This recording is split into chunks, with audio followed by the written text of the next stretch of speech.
Good morning, students. We have started unit work energy part. Today we are discussing what is conservative force. This is quite important topic. First of all, when a force is said to be conservative, see, a force is said to be conservative if work done either by or against the force which we are using, if work done by or against the force in moving a body depends only on initial and final positions, final points, and it not depend upon not on nature of path followed. So these 2 points are very important. We will understand here what is the meaning that here work done by or against force depend only on initial and final positions, not on nature of path. First of all, it's very important how to retain this definition. See, many a times when it has been asked what is conservative force, students basically try the concept that force, it is a force by which work done depend on initial and final points.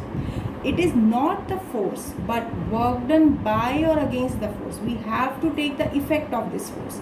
So you have to consider this point to be very important, that work done by or against the force. What is the purpose of force? That means in order to change its position in moving a body. So work done by or against the force in moving a body depend upon initial and final point. That means if this is initial position, this is final position.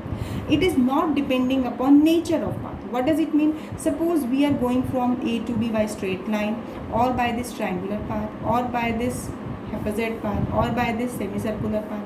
Whatever be the path, if this force is conservative, work done, that will be same. It will only depend upon initial and final position, but it is not depending upon nature of the path followed.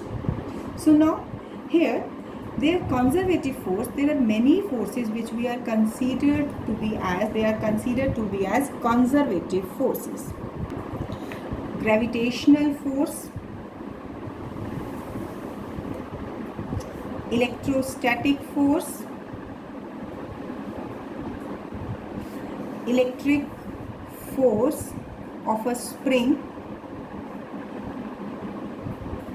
and magnetic force between the poles.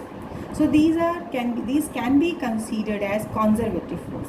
Now here in our syllabus we have to prove this gravitational force is conservative in nature. So next we will prove that how this gravitational force is conservative.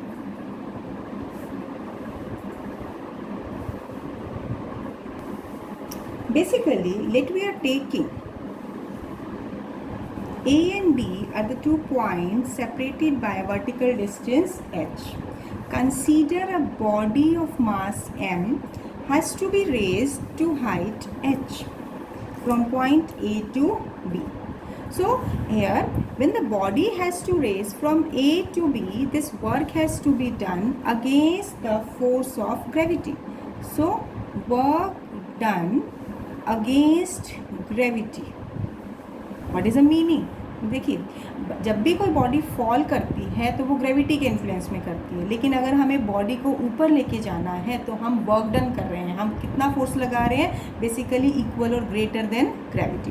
यानी minimum force कितना चाहिए? जितना gravitational pull है. So work done against gravity, this will be equal to force multiplied by the distance. This is work done against gravity. That means the force we are applying against gravity, that is F. Minimum force equal to that of weight of the body, that is the gravitational pull. अब force की value कितनी होगी? As m is a mass of the body and g is acceleration due to gravity, so this will be the gravitational pull. और इतना ही force हमें minimum body को ऊपर ले जाने के लिए लगाना पड़ेगा. So work done क्या हो जाएगा? mg, और a भी distance है h. So if we are moving a body from point A to B, following this straight line path, what we have obtained, that work done against gravity comes out to be mgh. Here we are proving this gravitational force is conservative in nature. So basically for it we must prove that whatever be the path the body will take in taking to the same height h, it will remain to be same. Work done will not vary. In order to prove it, now let me take the body is moving along inclined plane. When the body has to move along inclined plane, that this is the inclined plane, and let this A be, this distance is h, vertical height is same. Now instead of here, body has to be moved from this point, from the same horizontal level to height h. Following this particular path, let this point be C. So now let the body is placed on this inclined plane at this point. So basically its weight will act vertically downward. Let this angle is theta. See, when we are taking inclined plane, various forces which we are considering, this weight is acting downward at this point.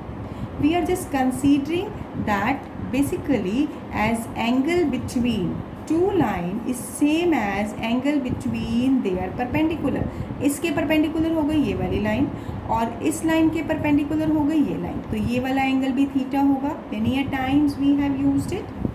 अब यहाँ से अगर इसे resolve करते हैं तो ये component हो गया mg cos थीटा और ये कंपोनेंट हो गया mg sin थीटा. लेकिन हमें बॉडी को कहाँ ले जाना है, अपवर्ड ले जाना है, जबकि mg sin थीटा, देखिए इंक्लाइन प्लेन पे mg sin थीटा इधर लग रहा है, हमें बॉडी को अपवर्ड ले जाना है, यानी मिनिमम इतना फोर्स लगाना पड़ेगा जिसकी वजह से हम बॉडी को अपवर्ड ले जा सकें, इंक्लाइन प्लेन के अलॉन्ग ले जा सकें.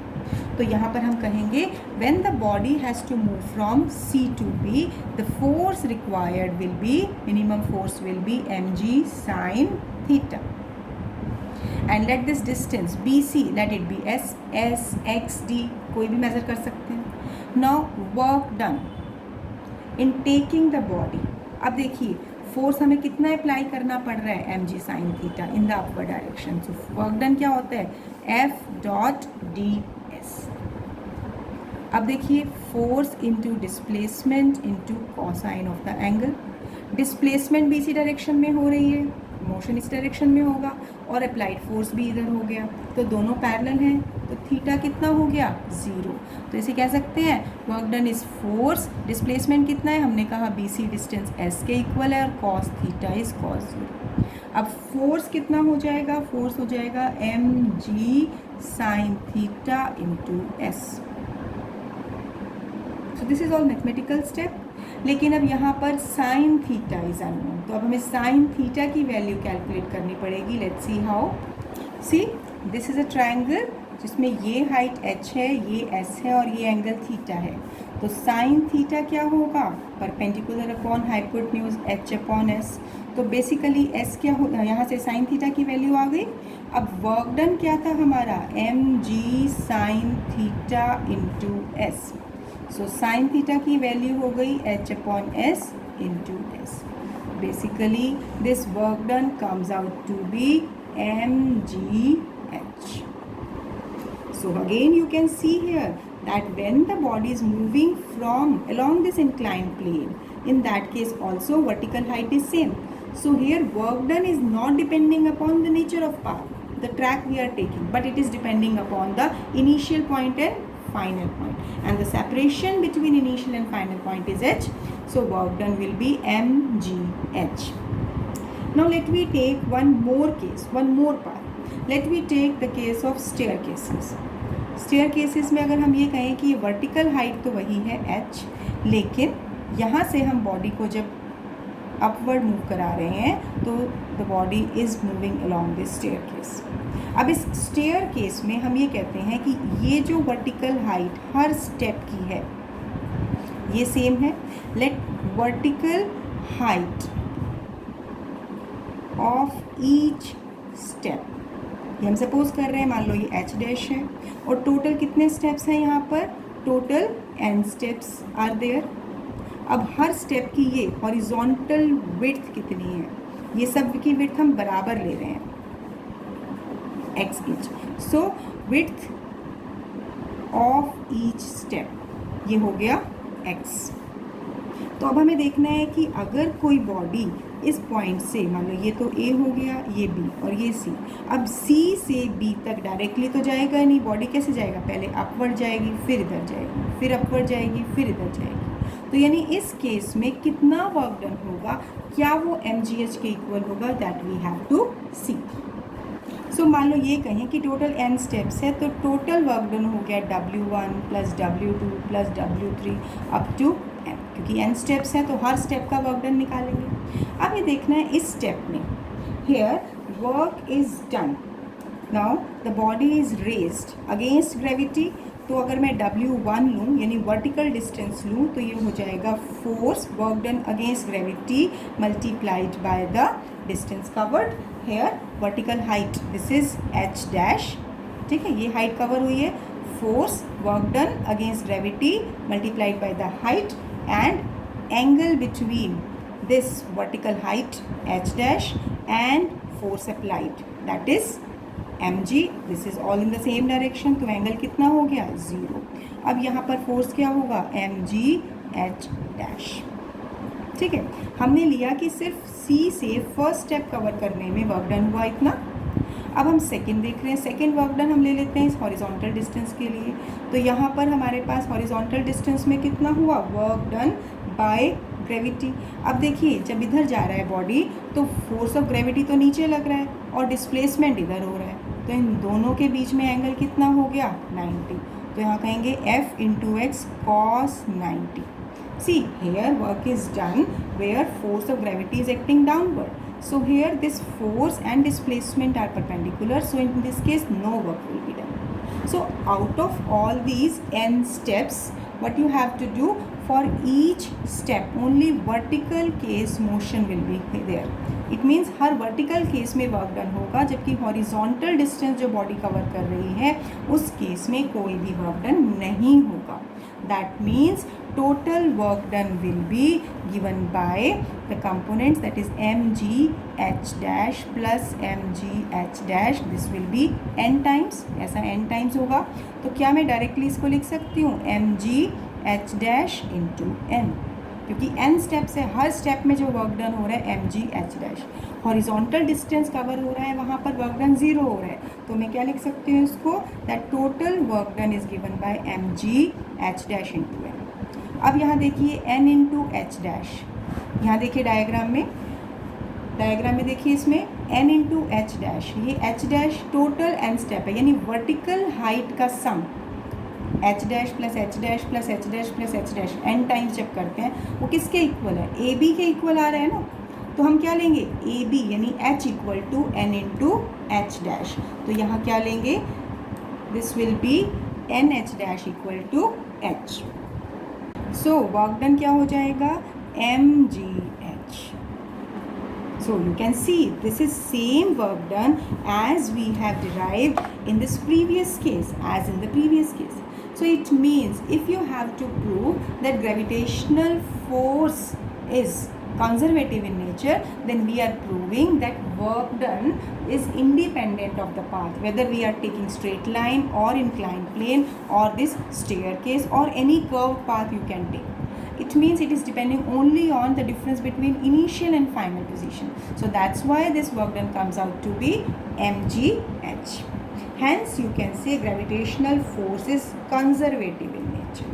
So this is very important proof. There can be the question, prove that gravitational force is conservative in nature. If it comes in 3 marks, तो आपको तीनों केसेस करने हैं, स्टेयर केस भी, इंक्लाइंड भी और स्ट्रेट लाइन भी. अगर 2 मार्क्स में आता है तो कोई भी 2 केसेस आप इसका कर सकते हैं. So do it by writing practice, it will give you more clarity. अब ये हो गया आपका कॉन्जर्वेटिव फोर्स का एक हमने एग्जाम्पल किया है.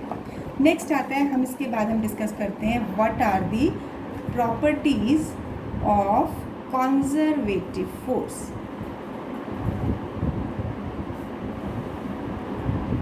सी हमने क्या लिया बेसिक डेफिनेशन में, that work done by or against conservative force it depends only on initial and final points.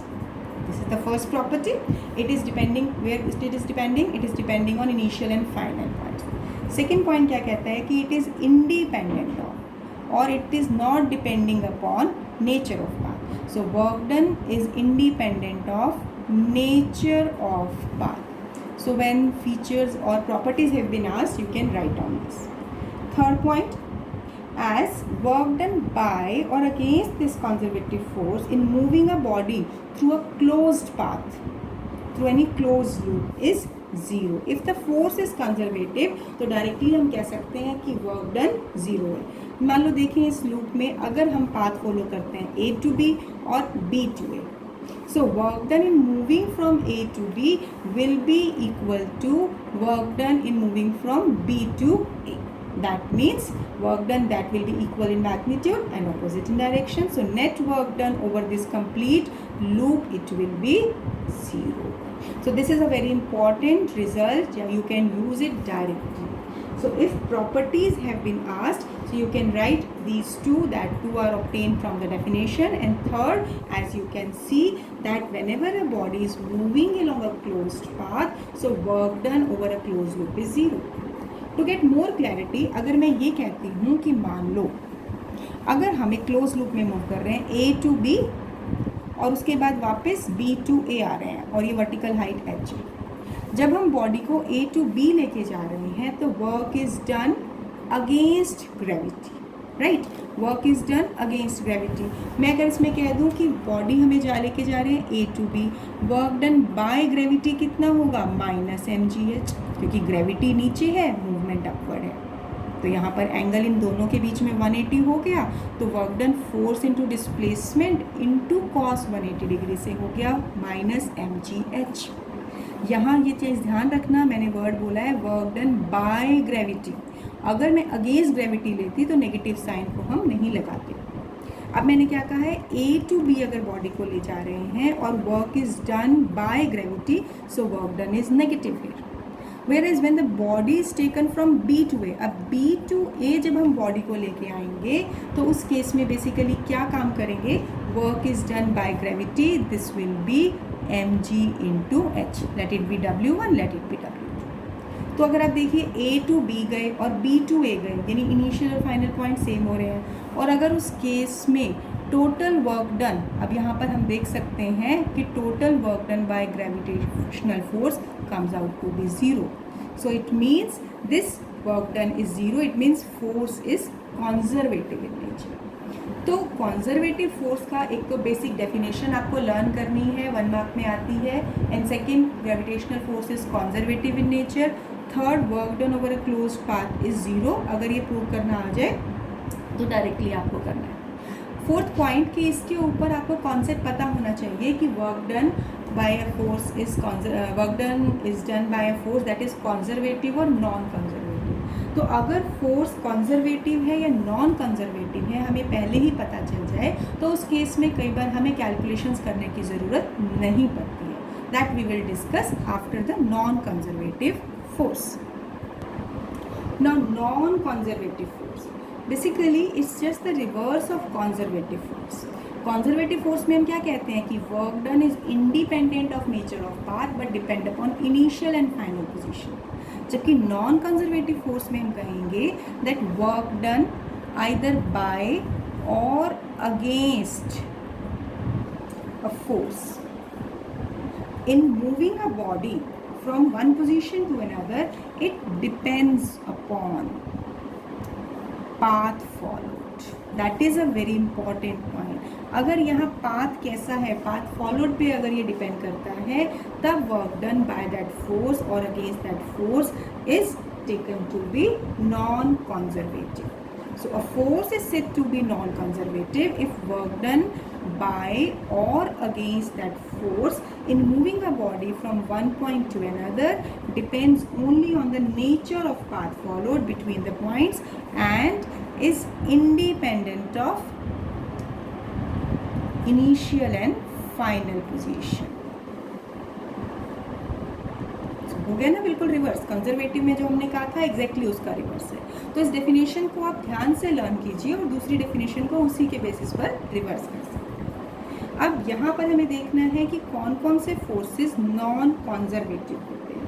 तो सबसे पहले नॉन कंजर्वेटिव फोर्स को जब हम डिस्कस करते हैं तो मैं इसी पॉइंट से रिलेट करूँगी कि हमने कहा कि इसकी properties of non conservative force में हम क्या कहेंगे। बिल्कुल देखिए, कंजर्वेटिव फोर्स में हमने जो एग्जैक्टली रिवर्स कहेंगे। अगर कहते हैं नॉन कंजर्वेटिव फोर्स की प्रॉपर्टी तो हम कहेंगे work done is independent of initial and final position.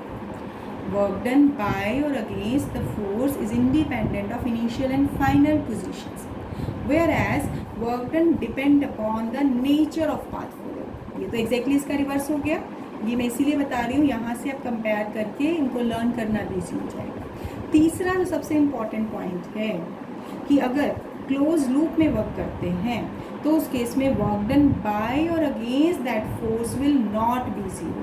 तो क्या कहेंगे, that for a close loop work done is not zero. This is very important point, this will be the main point जिसके basis पर हम ये judgement कर पाएंगे कि वर्क डन आपका फोर्स आपका कंजर्वेटिव है या नॉन कंजर्वेटिव है। अब आते हैं हम इसके एग्जाम्पल्स पे। नॉन कंजर्वेटिव फोर्स के एग्जाम्पल्स क्या क्या हो सकते हैं, यानी इसमें हमारे पास सबसे इम्पॉर्टेंट जो पॉइंट हम डिस्कस करते हैं force of friction, that is non conservative.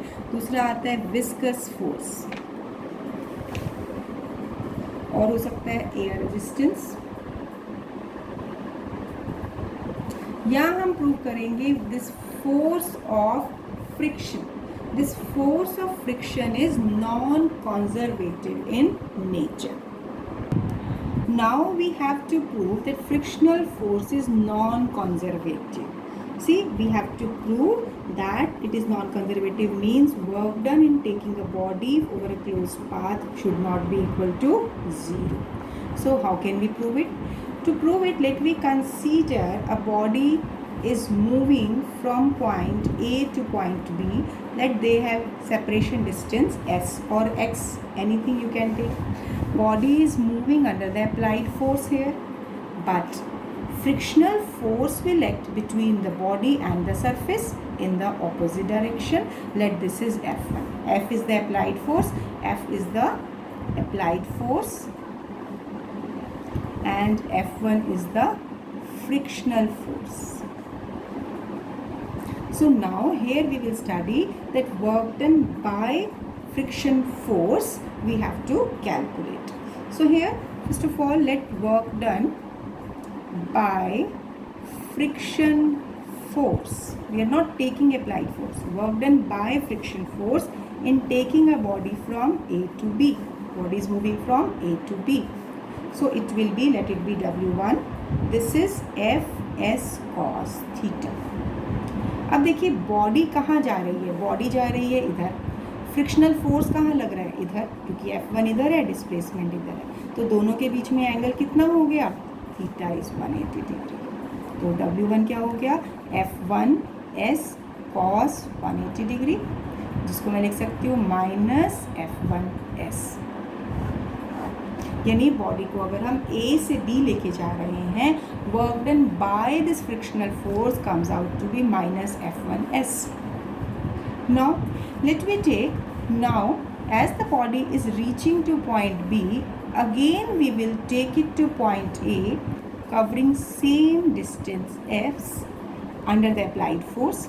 अब इस केस में फ्रिक्शनल फोर्स कहाँ लगेगा, frictional force same, it will be F1 acting opposite to direction of motion, opposite to applied force। अब इस केस में फर्दर अगर हम वर्क डन निकालें, work done by friction force, ये क्या है, B से A तक बॉडी को लेके जा रहे हैं, कवरिंग सेम डिस्टेंस। मान लो इसको मैं ले लूँ W2, तो again it will B F1s cos theta. अब देखिए फ्रिक्शन फोर्स एंड डिस्प्लेसमेंट दोनों के बीच में फर्दर एंगल कितना हो गया, 180 डिग्री, तो ये कितना हो गया, माइनस F1s।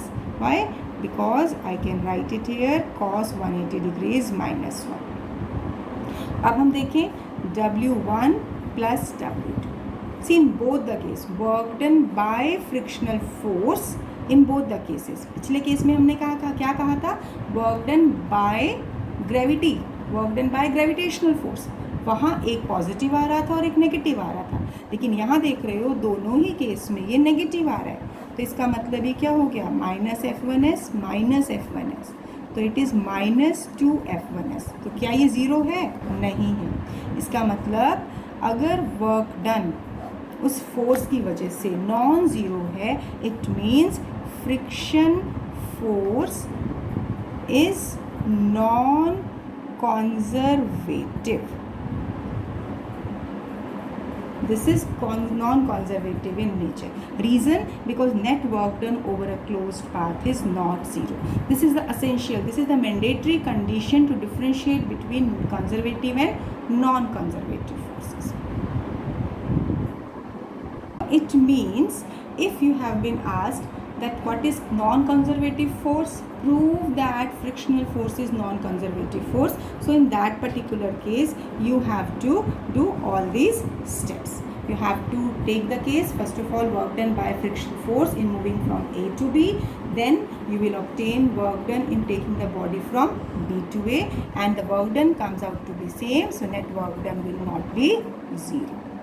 अब देखिए, ऑल्दो तो थ्योरेटिकल पॉइंट इतना हो जाता है, बट एक एक्स्ट्रा कॉन्सेप्ट मैं आपको दे रही हूँ। देखिए, हम अगर कहीं पर भी टोटल वर्क डन निकालते हैं और अगर मान लो वर्क डन निकालने के लिए जो फोर्स है वो वेरिएबल है, अगर फोर्स कांस्टेंट होता है तो वर्क डन सिंपली हम निकाल सकते हैं फोर्स इनटू डिस्प्लेसमेंट से। लेकिन अगर फोर्स वेरिएबल होता है, जैसे कि मेरी पिछली वीडियो में मैंने डिस्कस किया था, तो उस केस में फोर्स की वैल्यू डिफरेंट कोऑर्डिनेट्स के टर्म्स में होती है, तो आपको उसको इंटीग्रेशन मेथड यूज़ करना पड़ेगा उसको सॉल्व करने में, जो कि लेंथी होता है।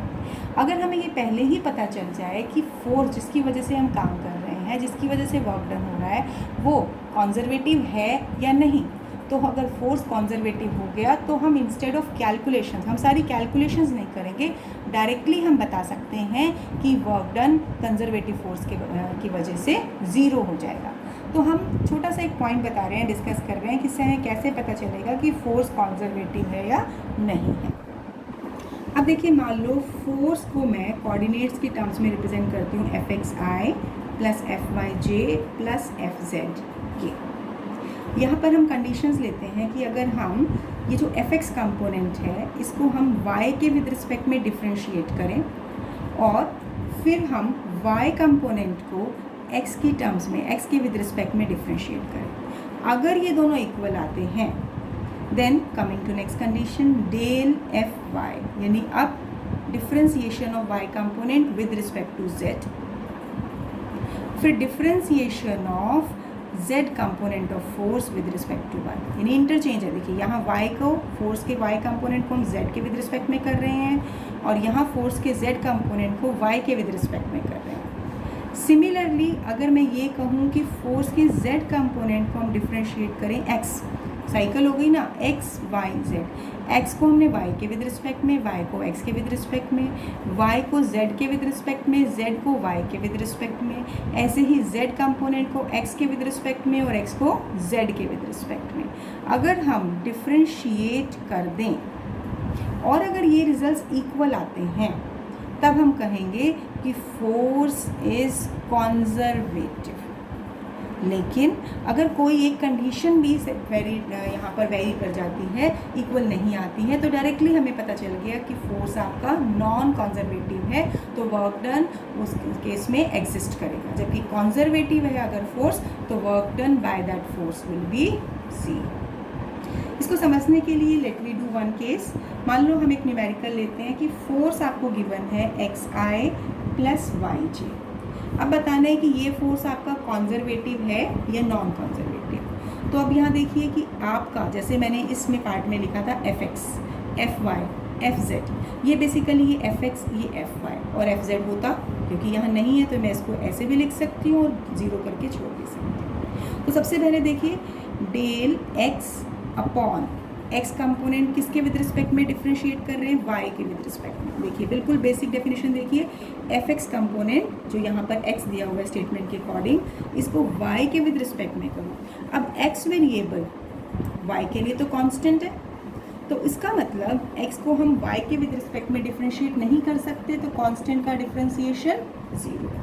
ध्यान से देखिए कि अगर हमें y के विद रिस्पेक्ट में डिफ्रेंशिएशन करना होता तो यह y का ही कंपोनेंट कुछ होता, y होता, y स्क्वायर होता, लेकिन यहाँ तो x है, तो इसके लिए y के लिए तो ये कांस्टेंट ट्रीट होगा, तो डेल x अपॉन y 0 हो गया। ऐसे ही अगर मैं लूँ del y upon del x, del y upon del x, अब y x के लिए कांस्टेंट की तरह ट्रीट होगा, तो यहाँ पर ये 0 हो गया। तो हम क्या देख रहे हैं, del x upon del y equal to del y upon del x, दोनों इक्वल हो गए, तो इसका मतलब फर्स्ट कंडीशन तो टैली हो गई। अब हम इन दोनों पॉइंट्स पर आते हैं, पहले हमने ये कंडीशन ली थी, अब लगाओ del y upon del z।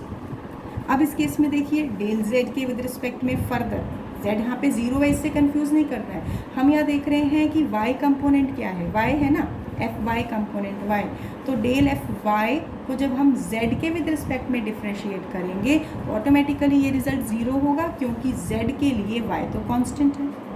ऐसे ही अब अगर हम z कंपोनेंट तो 0 गिवन है, उसको y के विद रिस्पेक्ट में करेंगे तो नेचुरल सी बात है 0 ही आएगा। तो डायरेक्टली मैं कह सकती हूँ del y by del z equal to del z by del y, that is 0, क्योंकि z कंपोनेंट यहाँ पर 0 है। अब आप चाहें तो इसको भी टैली कर सकते हैं, क्योंकि z कंपोनेंट 0 है तो automatically del z upon del x 0 और del x upon del z भी 0 होगा, तो हम कहेंगे del z upon del x equal to del x upon del z, सभी कंपोनेंट 0 है तो वर्क डन क्या हो जाएगा, 0। क्यों, क्योंकि ये तो कंडीशन हो गई force to be conservative in nature, यानी फोर्स अगर कॉन्जर्वेटिव होगा तो उस केस में हम कहेंगे वर्क डन 0 होगा। अब एक और स्टेटमेंट लेते हैं जिसमें फोर्स गिवन है 3yi प्लस 3xz। अब ये बताना है कि इसमें वर्क डन कितना होगा इन मूविंग अ बॉडी। तो सबसे पहले हम देखें कि फोर्स इज कॉन्जर्वेटिव और नॉन कॉन्जर्वेटिव, तो further del F X upon del Y, F X की वैल्यू क्या है इधर 3y। देखो यहाँ ये ज़्यादा क्लैरिटी देगा, क्योंकि अभी तक तो हमें यही समझ नहीं आ रहा था कि एफ एक्स कंपोनेंट y का कंपोनेंट कैसे हो सकता है। अब यहाँ समझ में आ रहा है एफ एक्स की वैल्यू ज़रूरी तो नहीं है x की टर्म्स में हो, y की टर्म्स में भी हो सकती है। अब ये y की टर्म्स में हो गया तो 3 क्या है अपने आप में कांस्टेंट, तो 3 into Y del Y by del Y 1, यानी कि अब ये डिफ्रेंशिएशन करने पर सिंपली डी वाई 3y का जब हम y के विद रिस्पेक्ट में डिफ्रेंशिएशन कर रहे हैं तो रिजल्ट आएगा 3। अब हम करते हैं सेकेंड पार्ट का, del F Y upon del X. See यहाँ पर डेल वाई कितना है 3x, तो del 3x upon del x। अब 3 del x upon del x, यानी ये भी कितना हो गया 3, कि दोनों रिजल्ट इक्वल हो गए, तो आप कहेंगे del F X equal upon del Y equal to del F Y upon del X equal to 3। इसका मतलब ये वाली फर्स्ट कंडीशन सेटिस्फाई हो गई है। आप चाहें तो बाकी कंडीशंस भी चेक करेंगे, क्योंकि कोई भी अगर एक कंडीशन रह जाती है तब तक आप बात नहीं कर सकते हैं।